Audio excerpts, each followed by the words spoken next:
How to print frozen pins in every page on Excel.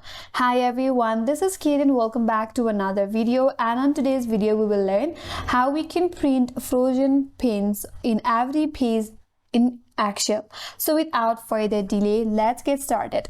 First of all, open up Excel in your device. Once you're on your home tab, now you have to navigate to this menu bar at the top and then click on page layout.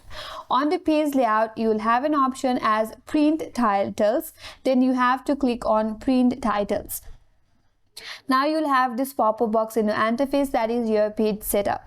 Navigate to this text box that says rows to repeat at the top. Here you have to enter the rows that you want to print on each page. Under that, you have to provide the column that you want to print on each page. Once you're done, click on OK. And that's how you can print frozen pins on every page in Excel. And that's all for today's video.